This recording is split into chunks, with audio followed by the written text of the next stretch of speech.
Hola, bienvenidos a todos a este repaso en video. Okay, we're going to do this in English, so don't worry if you're already going to turn off the video.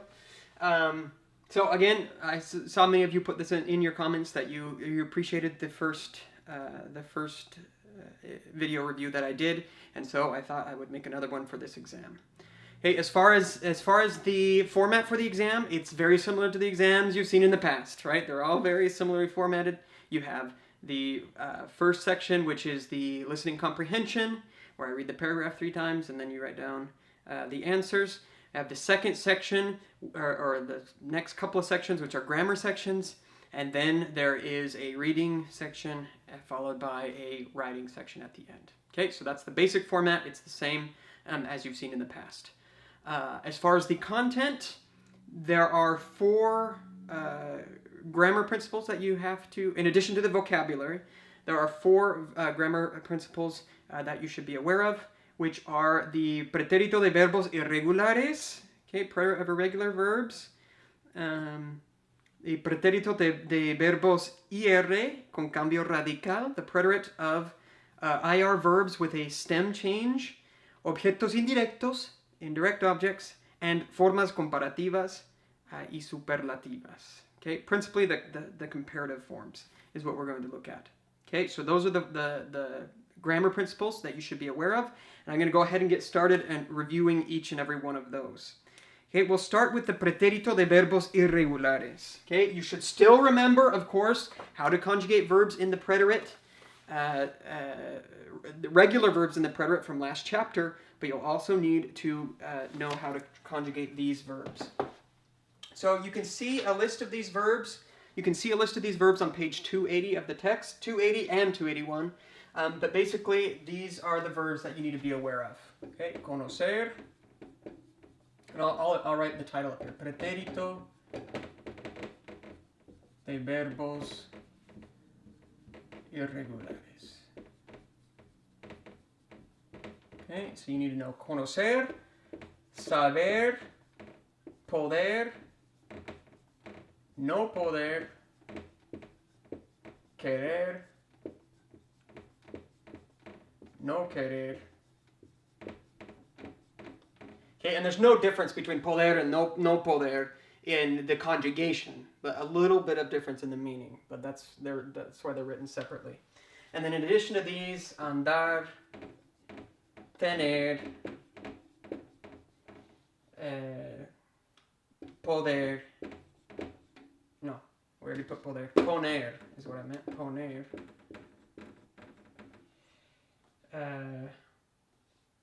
and venir. Okay, andar, tener, poner, and venir. Okay, so you should be able to conjugate all of those verbs in the preterite, and again, those conjugations are found on 281. But basically, they still follow a pattern, of course, but they're just irregular, right? So they don't follow the normal rules that you learned last chapter. So for example, venir, okay, yo vine, I came, tú viniste, you came, él vino, he came, nosotros vinimos, we came, ustedes vinieron, right, you came, right? And then you can find all of those other ones listed there as well, right? Okay, poner, puse, pusiste, puso, pusimos, pusieron, tener, tuve, tuviste, tuvo, tuvimos, tuvieron, andar, anduve, anduviste, anduvo, anduvimos, anduvieron, querer, quise, quisiste, quiso, quisimos, quisieron, poder, pude, pudiste, pudo, pudimos, pudieron, saber, supe, supiste, supo, supimos, supieron, and conocer is actually the only one of these which is conjugated regularly, but it's on this list because it's one of these few first ones that have a different meaning in the present tense. But it would be conocí, or in the preterite. It would be conocí, conociste, conoció, conocimos, conocieron. Again, you can find all of that on page 281. So let's talk about these verbs really quickly, because these ones are the ones that we looked at in class that have a different meaning in the present than they do in the preterite. Okay, And again, we talked a little bit about how that's not entirely true. Really, it's not the meaning of the verb that changes. It's the translation that we give of it in English that's different. But either way, it's important to know that there are distinctions when we use these verbs in the present versus in the past. Okay? So like conocer, we saw means, of course, to know someone. Okay? So conozco al presidente Capeludo, right? I know President Capeludo. Okay? But then when we move it into the preterit, it actually takes on a different meaning. It takes on the meaning of or to meet someone. Okay? So if I say conocí al presidente Capeludo, it means I met President Capeludo. Okay? Saber, okay? Yo sé, tú sabes, right? Those forms in the present tense are going to mean to know something, to know a fact. Yo sé todas las palabras del himno nacional. I know all the words of the national anthem. Okay? But in the past, it means to find out, or to discover, or to learn for the first time. Okay? So, supe ayer, I found out, I discovered. Supe ayer que, no sé, mis amigos se habían divorciado. That my friends got a divorce. Okay? Something like that. Poder. Okay, now we're having a slight distinction between present tense as well as a distinction between present and preterite, as well as a distinction between positive and negative. Okay, so in the present tense, poder means to be able to do something. Okay, puedo cantar bien, which isn't true. I can sing well. Puedo cantar bien. Okay, puedo cantar bien. Now, if we take that to the preterite, pude cantar bien. Okay, that means it also means to be able to do something, but it's of course something in the past. The real difference comes in when you go to no pude, which would mean to not be able to do something. Okay, to try something and fail. So, no pude hacer mi tarea, right? I tried and wasn't able to do my homework. Okay, no pude hacer mi tarea. Okay, querer, present tense, to want, past tense, or preterite. Quise hacer mi tarea. It means to try and fail at something as well. So it's kind of a similar usage to no poder. Quise hacer mi tarea. Right? I wanted to, maybe even I tried, but I didn't end up doing my homework. Quise hacer mi tarea. And then no querer, we saw it means to refuse to do something. So if I say no quise hacer mi tarea, that is not like you weren't able to, but you refused to do it. Okay? No quise hacer mi tarea. I refused to do my homework. Okay? So being able to conjugate these and then being able to parse out, being able to understand what these mean in the preterite is important. Perhaps not quite as important as being able to conjugate them, however. Okay, so let's move on. The next concept is going to be, and I'll leave up preterito, but this is preterito de verbos. Preterito de verbos ir. Okay? Preterito de verbos ir. Preterite of IR verbs. And for this one, I'm going to do a little chart about the stem changes. Okay? So in the present tense, and we're going to look at 3 verbs here, but these 3 verbs aren't the only ones that are conjugated this way. Let me look. Sorry, I put the book on the floor real quick. These 3 verbs aren't the only ones that are going to be conjugated this way, and you can find a few more on page 283, but these will serve as a model, right, a pattern to follow for other verbs that are similar to them. So the verbs that we look at are preferir,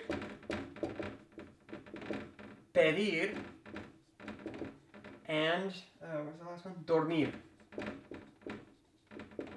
Okay, to prefer, to ask for something, and to sleep. Okay, and then we want to look at them. We're going to look at them here in the present versus the preterite.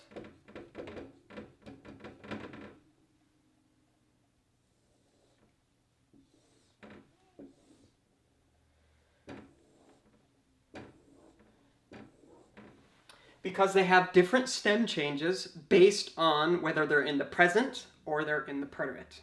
Okay? So if we look at, for example, preferir. Okay, preferir in the present tense, we take this E there, right? The E that's closest to the end, and we change it from an E to an IE. Right?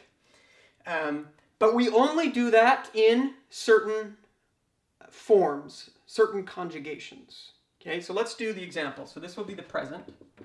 Let's look at preferir in the present. So the present we have yo prefiero, tú prefieres, él, ella, usted prefiere, nosotros preferimos, vosotros preferís, and ellos o ustedes prefieren. Okay, so that's if we look at it in the present tense. And you'll notice that this stem change where this E becomes an IE, now this is review of Spanish 101 stuff, but where this E becomes an IE is in the form of a boot. Okay? So it's only in these forms that I've circled here, right? Prefiero, prefieres, prefiere, and prefieren. Okay? You can see the IE in each of these. Whereas in these two forms, the nosotros and the vosotros, okay, you do not have that form, right? You do not have that change. Preferimos and preferís. Okay? So that means that we call, basically what we're going to call these verbs in this column, we call them boot verbs. Okay? Because they have this form. Now in the preterite, we're going to have a different stem change for these types of verbs. So preferir, instead of E to IE, we're actually going to have E to I. Okay? But it's not going to affect the conjugations in the form of a boot. It's actually going to affect them in the form of a sandal. Okay?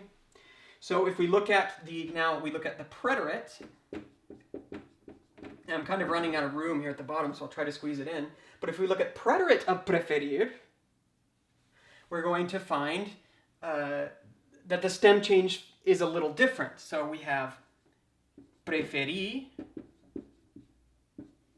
okay, no stem change.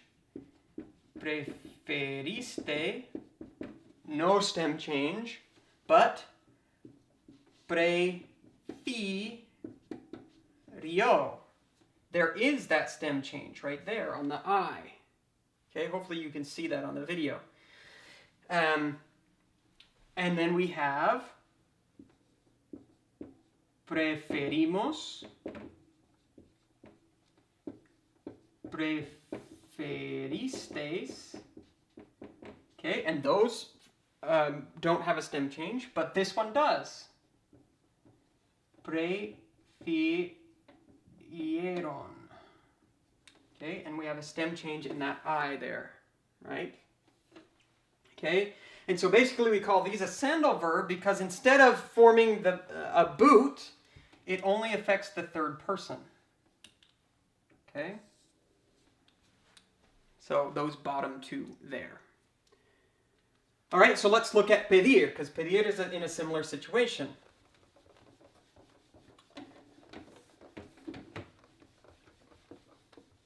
With pedir, okay, it's similar, but it's a little different because the stem change there actually isn't a different stem change, but it does affect it differently. So pedir, in the present tense, we have E to I, and in the preterit, we actually have the same change, E to I. So the distinction comes that in the present, we use the boot, so it affects all of the forms in the form of a boot, whereas in the preterit, it only affects the sandal forms. So let's do the present real quick. I'll try to make this a little more compact than last time. Okay, the present tense of pedir would be then pido, pides, pide, pedimos, pedis, piden. Okay, so E goes to I, right? But only in the form of a boot, right? Because it's in the boot column here, the present tense. Whereas in the preterit, okay, it's not going to have the form of a boot, it's going to have the form of a sandal. So let's look at preterit.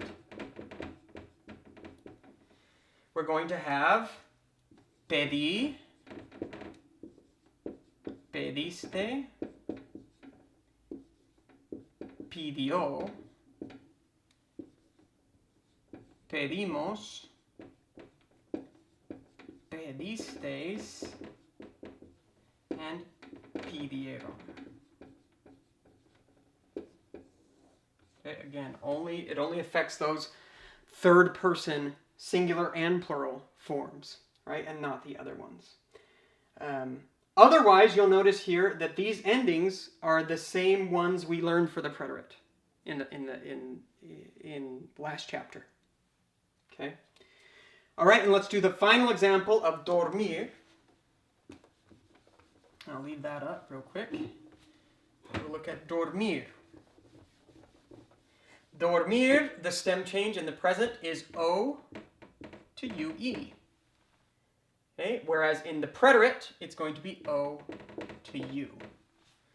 So present we have duermo, duermes, duerme, dormimos,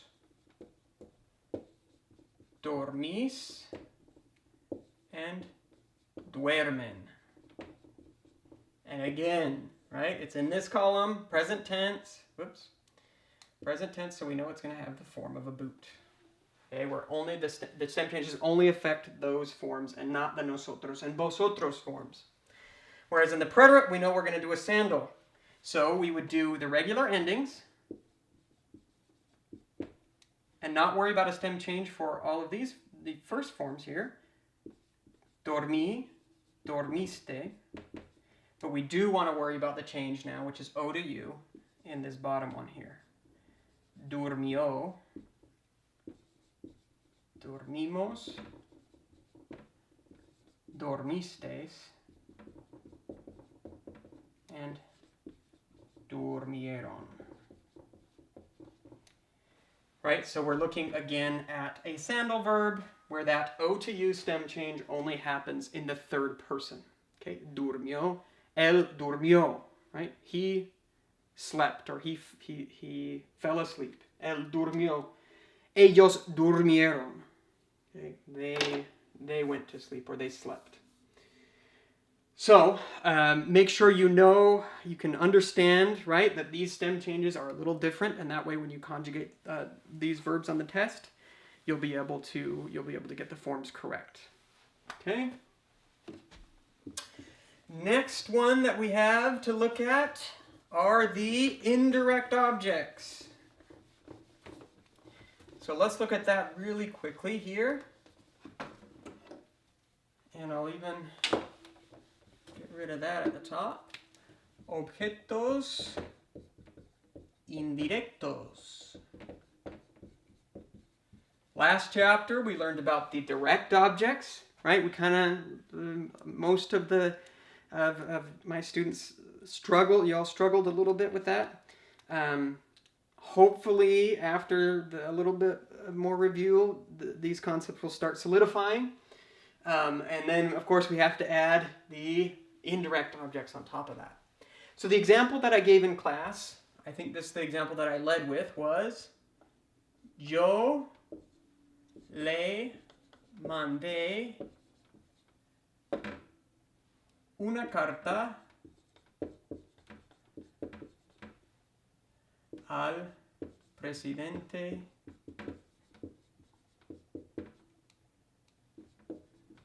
Capeludo.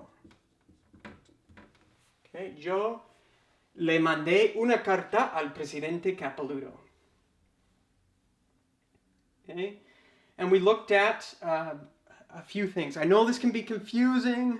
I know it definitely takes some brain power, and it definitely takes having to remember what all these different parts of speech are. But I think it's really important that you do remember them. So let's take a look at it. We need to know what a subject is. We need to know what a verb is. We need to know what a direct object is. And we need to know what an indirect object, of course.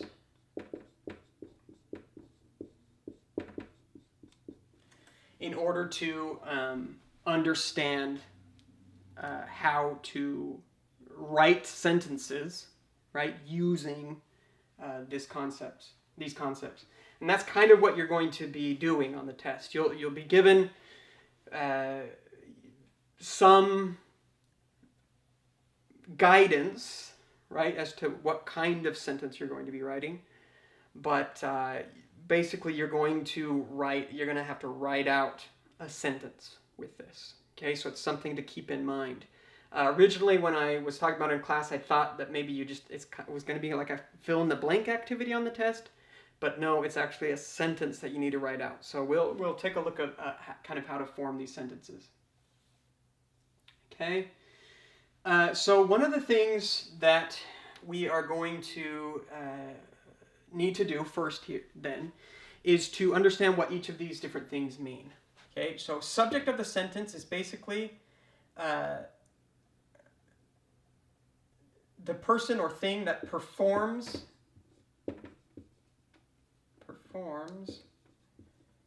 the action.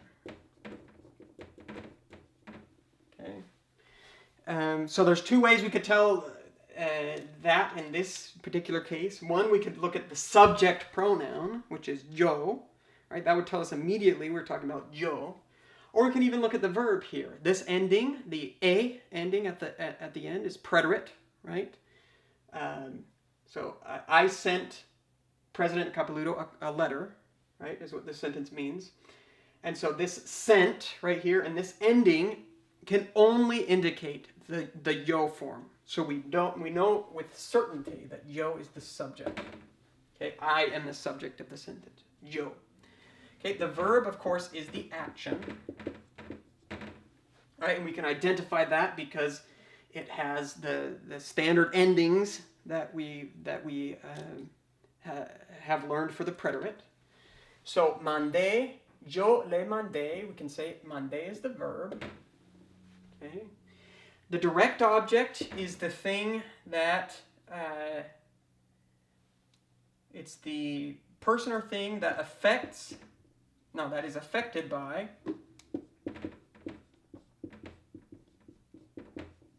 directly by the verb. Right? In order to find the direct object, what I always try to get my students to do is to think about the verb and ask your question using that verb. So we ask ourselves here, what was sent? What was sent?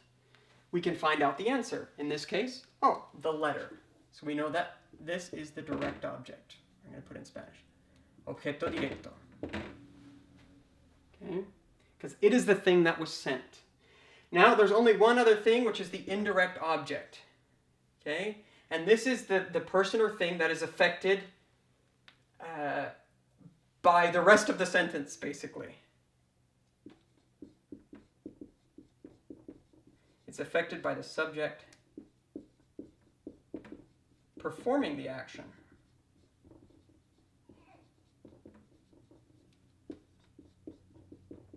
Including the direct object in there. So we can ask ourselves, who was affected by me sending a letter? Who was affected by me sending a letter? And we end up with two parts, lei and el precedente capeludo. Okay. The lei is the pronoun, the direct object pronoun. Okay, in this case it would mean him. It would be translated as him. And it's the necessary part of the sentence. Okay? Whereas this part isn't necessary, but is added to avoid confusion. Because if I just said the sentence, yo le mandé una carta, okay, this lei could refer to a him, a her, or a you, plural. Or not plural, not you plural, a you formal. So, and let's put up, I'm going to put this little box here, hopefully it won't be too confusing, but let's put up the pronouns. Nos, I don't know why I start with we. Okay, me, a te, le, nos, os, and les. Okay, so we have our little chart here. Le is the third person singular, so that's the one that we used here. Yo le mandé una carta. Okay, and then we add this al presidente capeludo, right? You can always add clarification by putting an a followed by whatever it is, okay? To add clarification to the sentence. And so that's what I've done here. Yo le mandé una carta al presidente capeludo. Okay, yo le mandé una carta. That lei is clarified by presidente capeludo. Okay, so that's one sentence, right? We looked at one example. We wrote all of this stuff just to find out that one example. You need to be able to take this example and then work your own. Okay, be able to form your own sentences. One of the ways that we can do this, and I'll keep those up there on the side, but one of the ways we can do this is through words that involve giving things. Okay, words that involve giving. So there are various words that we can use in English or in Spanish, right? That are associated with giving. So we have the word give, of course. We also have the word gift. We have the word get. We have the word buy. Okay, bring. These types of words of giving something to someone else are often associated with both a direct object and an indirect object, because usually or oftentimes we're giving something to someone else. And so because of that someone else, we're going to have an indirect object. So some of these verbs in Spanish would be like, for example, regalar, okay, to give, or to gift, rather, to gift. Dar, to give. Traer, to bring. Comprar, to buy. Regalar, dar, traer, comprar. Maybe conseguir even. That would be like to get something for someone, right? Conseguir. Okay, so these verbs of giving, okay, are often verbs that are going to, they certainly indicate a direct object and often indicate an indirect object as well, because we're buying something for someone, okay, or we're gifting someone something, right? So you're going to have that extra person. So let's try to think of a sentence here. Let's say I gave my brother a bicycle. I gave my brother a bicycle. I gave my brother a bicycle. Okay. Now we can look at these same parts of speech that exist in English if we wanted to. Okay. I is the subject. Gave, of course, is the verb in the past tense. Okay. A bicycle is the thing that was given, so that's the direct object, right? And my brother is the indirect object. Okay. And we might say in English, we might get rid of my brother. Okay, so I'm not exactly sure where the video cut off. My camera can only record 30 minutes. And so I'm not sure if it cut off before or after I put this up, but basically I've replaced my brother in this sentence. I gave my brother a bicycle. I replaced him with an indirect object pronoun. I gave him a bicycle. Okay? So now if we wanted to say this in Spanish, okay, we need to have all of the elements that we've been talking about, right? So we need to have a subject, yo. Okay, I don't need a period. Yo. We need to have a verb, okay, and we want to say gave. So it's di, that's an irregular one. Okay, di. And we want una bicicleta.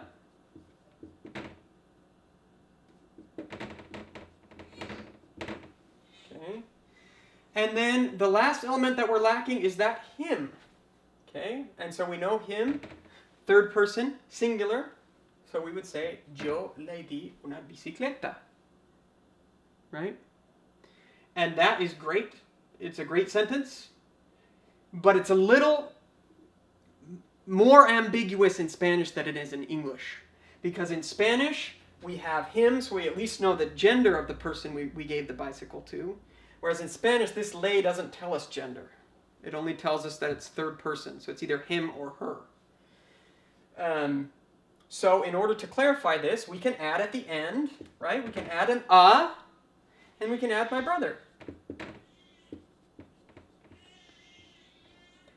Now, the big difference here, it's different from how we saw this in English, is that we keep both of these elements in Spanish. So just because we're adding this clarification by saying my brother, doesn't mean we get rid of le. In fact, in Spanish, it's necessary to have the le. Remember, le is the necessary part of the sentence. So, yo le di una bicicleta, and we're making it clear, a mi hermano. Yo le di una bicicleta a mi hermano. I don't know if you can hear my baby in the background, but he's feeling a little sad right now. But my wife's with him, so hopefully he'll calm down soon. So, and we can do this let's look at another sentence. So like, if we want to say, I gifted you a dog. I gifted, and I know we don't use the word gifted very much, but in Spanish it's very common. Okay, regalar. Okay, I gifted you a dog. Okay, I gifted you a dog. So we would say, we need a subject, yo. Okay, we need a verb, we have it, regalar, right? We're going to do it past tense. Regale. Okay. We know our direct object is the dog, right? It's the thing that's being gifted. Un perro. Okay. And then we have, now we need that you. Oh, which one is the you up here? Let's look. Right, that corresponds to I, that one corresponds to you, right? So we would use te. Yo te regalé un perro. Okay? This one doesn't need any more clarification, right? Te can only refer to you, so it doesn't need any more clarification. But you could, I suppose, add a ti at the end. And it absolutely is not necessary at this point and doesn't dispel any sort of ambiguity.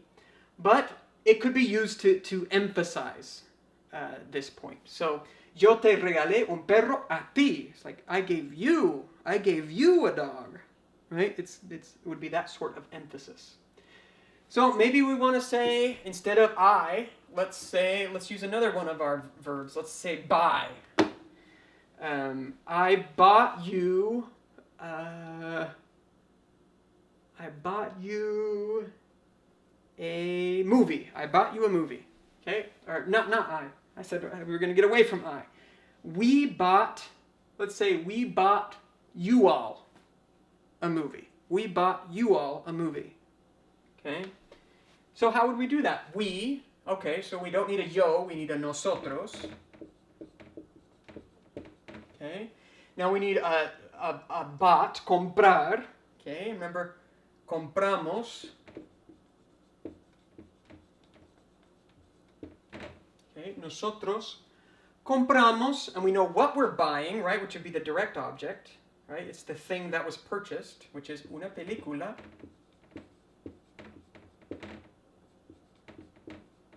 Okay, una película. And now we just need a you all. So which one is going to mean you all? Well, in Spain we could use os, but you don't need to worry about os for this. So we'd have to use this one, right? It's plural, third person, les.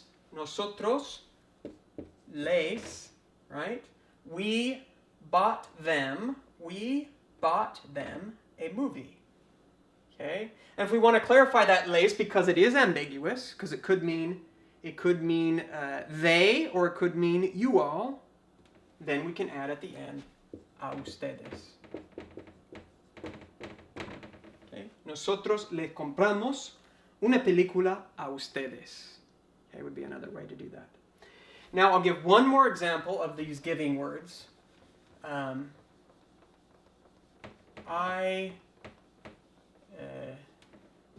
going to say get. I'm going to say get. Conseguir. Conseguir. Okay? In Spanish. So let's say I got myself an ice cream. I got myself an ice cream. Okay? And I don't know, we probably don't say an ice cream in English, but in Spanish we do, so I'll stick with an ice cream. So I want to say I bought myself an ice cream. Okay? And this is possible. Okay? So how might we say that? Well, yo, we know I'm doing the action. Okay? And we know that we're going to use got, right, instead of bought. I got myself, so conseguí. Yo conseguí un helado. Okay. And so which one can I say if I got it for myself? What would it be? Me. Right? Yo me conseguí un helado. Me conseguí un helado. Okay. You could also say this. What if I wanted to say, I got us an ice cream? Okay. Yo nos conseguí un helado. The final thing I'll note really briefly on this is make sure you recognize that the indirect object pronouns, right, are added before the verb, which is different than in English. They go after in English. Okay, so that's something to keep in mind. And then also, if you're going to add clarification or emphasis, then it's added to the end. Nos conseguí un helado a nosotros, in this case. Okay, and you always have to tack it on with the a there. So hopefully that will help you both to do the activities that are in the review PowerPoint, and also to do well on the exam. Okay, so the last thing that we're going to talk about, and I hope this is not getting too long-winded, especially because I know already that I'm going to do minimal editing because I just don't have time. Hopefully this doesn't get too long-winded, but we'll end with the last grammar principle that we have for this chapter, which are the comparatives.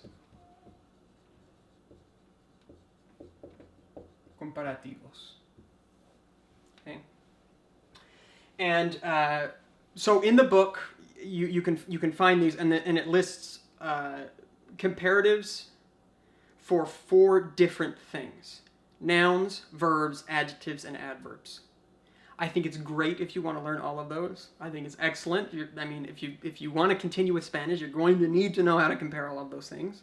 And really, it's not too complicated to learn all of them because they share a lot of similarities.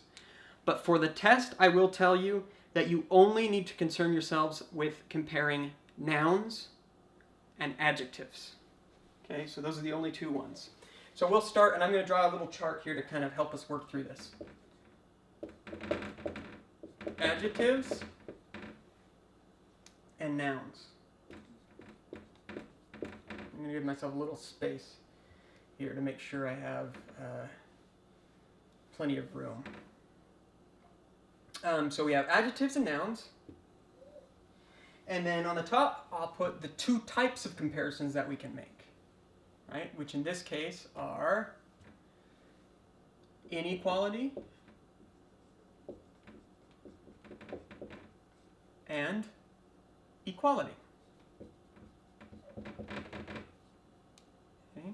Or in Spanish, desigualdad and igualdad. So, basically, an unequal, or an expression of inequality would be to say, I am more smart than my dog, right? I am more smart than, that's inequality, right? I'm more of something. Or, my dog is more happy than me. I don't know, right? Or, I am less happy than my dog, right? There's an inequality there, right? We don't have the same level. Whereas equality would be equal. So my dog is as happy as I am, right? Or as happy as me. Okay. So those are the things that we're looking at. Now, in order to do this, we need to kind of separate these categories, okay, into the words that we use with each one of these. The first here, adjectives of inequality, we're going to use más or menos, right? Depending, más o menos. Then we're going to use the adjective. And then we're going to use que. So, an example I can put down here. Soy más alto que mi esposa. Okay, soy más alto que mi esposa. Right? We have the más in this case. We have the alto, right? Which is an adjective, so it has to agree in gender and number with these comparisons in gender and number with the first item of the comparison, which is me, and I'm a man, so it would be alto. Right? Instead of alta or altos or something else, right? Soy más alto que mi esposa. If I wanted to do it the other way, it's like mi esposa es, and we could use menos.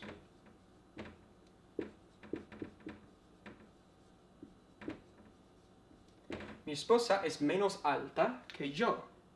Right? And so this one we use alta because it has to agree with the first item of the comparison. Mi esposa y alta.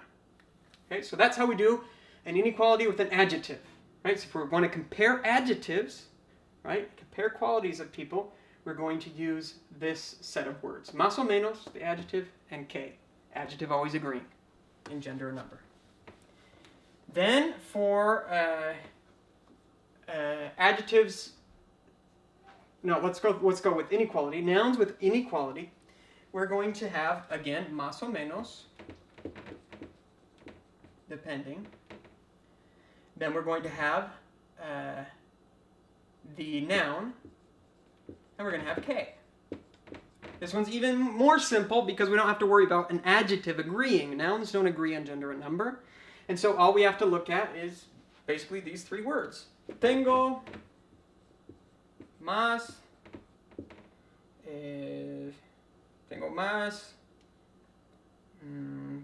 pulpos, no sé, octopi, I don't know, pulpos que tú. I don't know why that was the first thing that I thought of. Tengo más pulpos que tú. I have more octopi or octopuses. I prefer octopuses. I have more octopuses than you. So, right, we just have más. We have a noun, and we have que, right? And that will set up the comparison. For equality and adjectives, we're going to have tan, an adjective, and como. So instead of que, right, at the end here, we're going to have como. So I can say, soy tan alto como mi esposa. Okay, soy tan alto como mi esposa. Right? Tan alto como. Tan, adjective, como. Again, since it's an adjective, it has to agree in gender and number with the first item of the comparison. In this case, it does because I, right, am the first item. But if we want to do it the other way, right, we could say, mi esposa es tan alta como yo. In this case, again, we're going to have to use alta because she is a woman. Okay, and then the final category here in our chart is going to be tanto or tantos, tanta or tantas. Okay. And then a noun, and then a como. So this one's a little more complicated, but basically this tanto now is serving as an adjective. Okay, it's an adjective that means as many. So that's why it agrees in gender and number with the noun that is in the comparison, right? So it has nothing to do with the two people that you're comparing. It has to do with the objects that you're comparing between the two people, right? And then como. So we could say tengo más coches. Oh, no. We're not doing inequality. We're doing equality. Tengo tantos coches como tú. Tengo tantos coches como tú. Right? I have as many cars as you. I have as many cars as you. Okay? It has to be tantos because coches is plural and masculine. We could say maybe tú tienes. And let's say we want to do flores. Flores, flowers, is feminine. So we'd want to do tú tienes tantas flores como yo. Okay, tantas flores como yo. Okay, so making sure that that agrees in gender and number with the adjective that it modifies. Okay, so for the test on this section, you need to basically be able to read a sentence that gives information about two people, and then come up with a comparison to draw between them.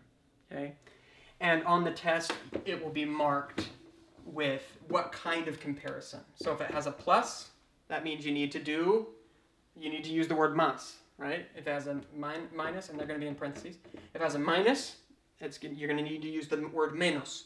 And if it has an equals, you're going to have to do an expression of equality. Okay?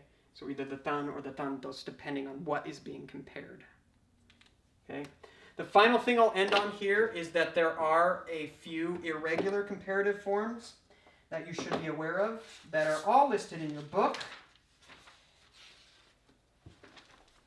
And that is on page 290. So be aware of those, okay? So if you want to say someone is better, right, you don't say más bueno que. You say mejor que. If you want to say someone is worse than, you wouldn't say es más malo que. You would say es peor que. If you want to say someone is younger than you, okay, you wouldn't say más joven. You would say menor.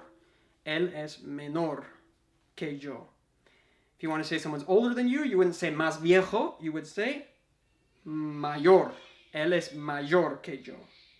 And then it has two irregular comparatives for adverbs. Bien becomes mejor as well, and mal becomes peor. Okay, so just a few things to look out for there.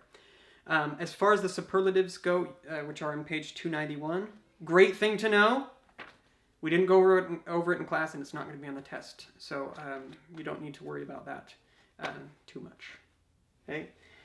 Hopefully this, in addition to the review PowerPoint that I prepared, will help you as we approach that third exam this Friday. I was going to say final exam. It's not the final exam, but it is the last exam for a while, right? Because at the end of the semester, we're going to have the listening exam. But that's near the very end of the semester. So you're going to have a little break from exams from now on. But hopefully this will help you as you prepare for that on Friday. and I'll see you there.